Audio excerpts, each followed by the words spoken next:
E já que vocês estão tratando como um problema, um erro, um equívoco, a história do Diniz em setembro, a solução é qual a partir de agora? Porque o Cruzeiro tem 4 finais nessa temporada e tem que planejar 2025.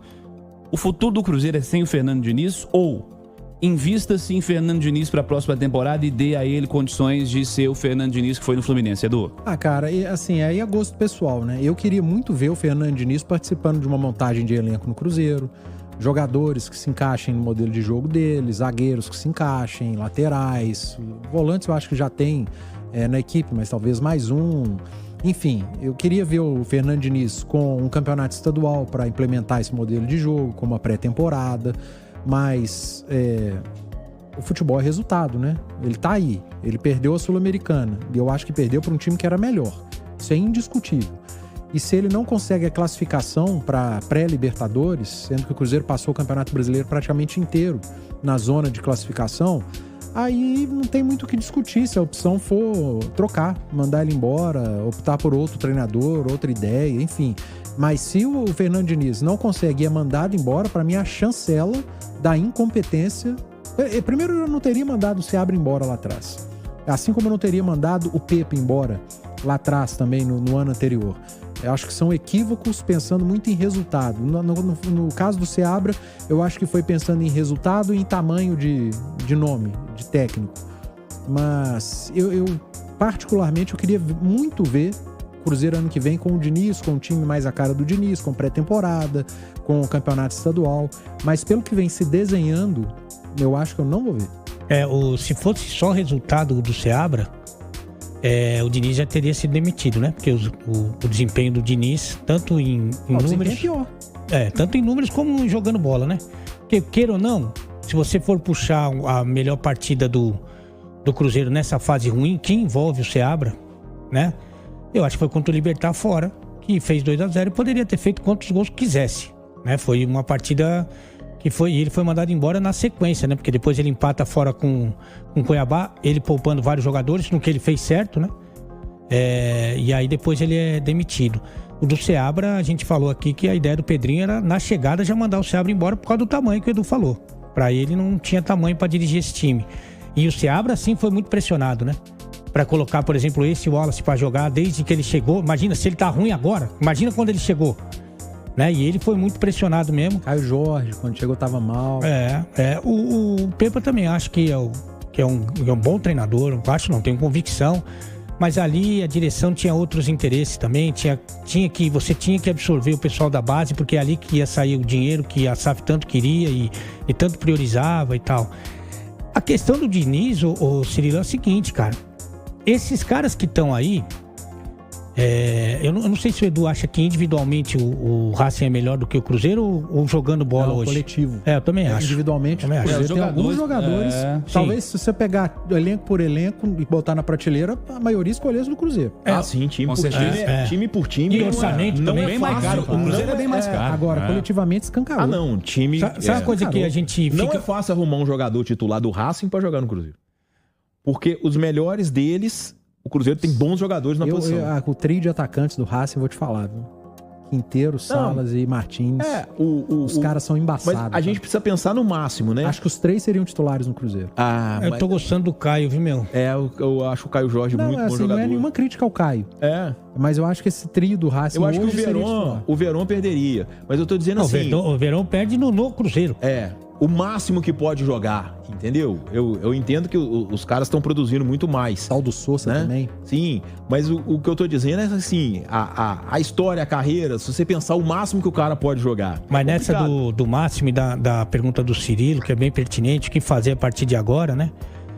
Porque nós estamos falando de um problema já identificado, ele existe. Existe. E agora, pra frente, e aí? Porque a gente, todos nós aqui, já vimos esses jogadores, esses que estão jogando nada, jogar muito bem. Sim. O William estava até outro dia, no primeiro turno, na seleção do campeonato. O Matheus Pereira, em algum recorte da competição, ele foi o melhor jogador da competição. E os dois foram para a seleção brasileira. O Marlon... João Marcelo. João Marcelo jogando, o Zé Ivaldo jogando bem. O Zé Ivaldo, ele entrou, a SofaScore fez a seleção da Copa Sul-Americana de acordo com as notas. E o Zé Ivaldo é um dos zagueiros. E aí o time tava entre os 4, olha só, entre os 4 primeiros. Um elenco pior do que esse. Pior, porque eu sei que tem gente que ainda tem resistência, ainda existe aquela tese que eu acho que se enfraqueceu muito, né? Que não, os reforços pioraram o time. Pô, vê o que o Mateuzinho joga. Tá louco. Vê o que o Caio tá jogando. Jorge, então assim, é que na verdade não é porque chegou agora, não é porque o cara tem uma carreira vitoriosa que ele tem que jogar obrigatoriamente.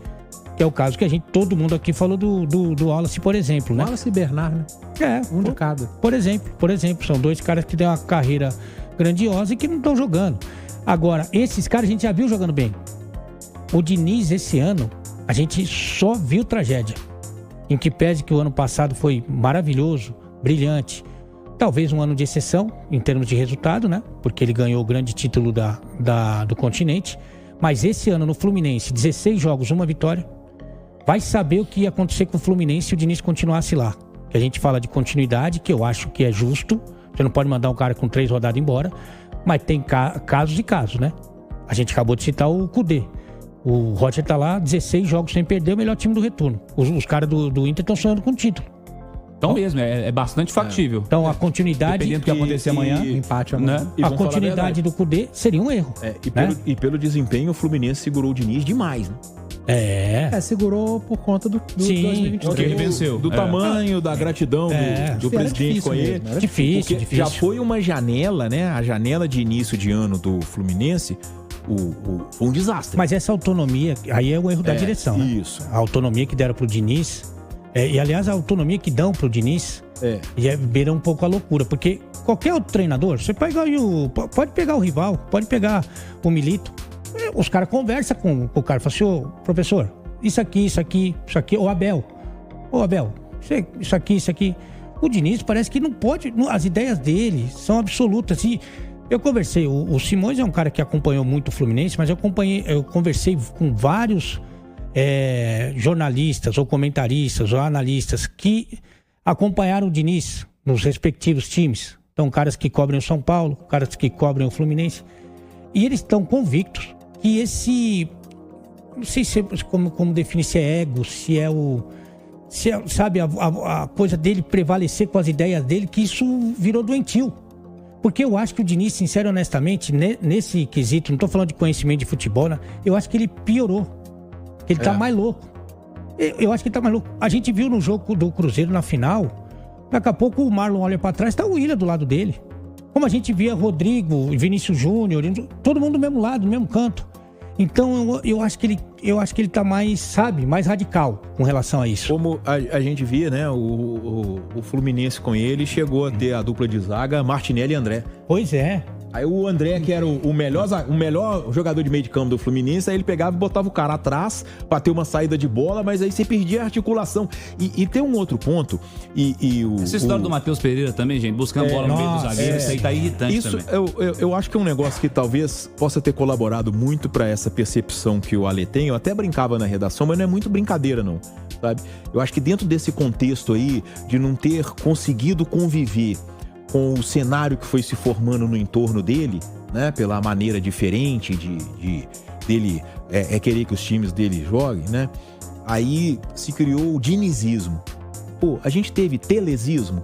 Não. A gente teve escolarismo? Não. A gente teve parreirismo? Não. A gente teve luxemburguismo? Não. Esses 4 e o Diniz, dá pra comparar? Não. Então, talvez seja até um negócio que... E a gente também tem culpa. A mídia também tem culpa de E às vezes, isso não é bem absorvido. Assim como o elogio, a vitória, ela pode fazer bem, ela pode fazer mal.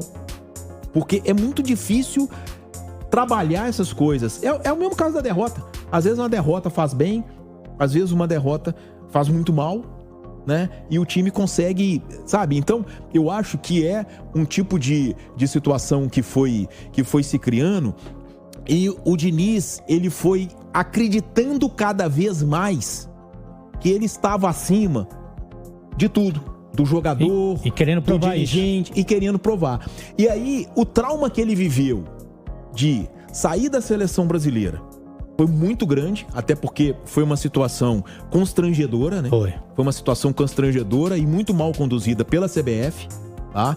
Porque ele iria ficar até o meio desse ano para a chegada do Ancelotti, que não veio, ele saiu, entrou o Dorival, que já estava aí. Ele foi oficializado como técnico tampão. Isso, até o Ancelotti. Até aí o o Ancelotti Ancelotti que não existiu. vinha, aí tiraram ele e botaram o Dorival, que podia ter entrado quando ele entrou, porque estava aí também. Também tá. Né? Então, essa situação. E aí, se agravou a traumática saída do Fluminense.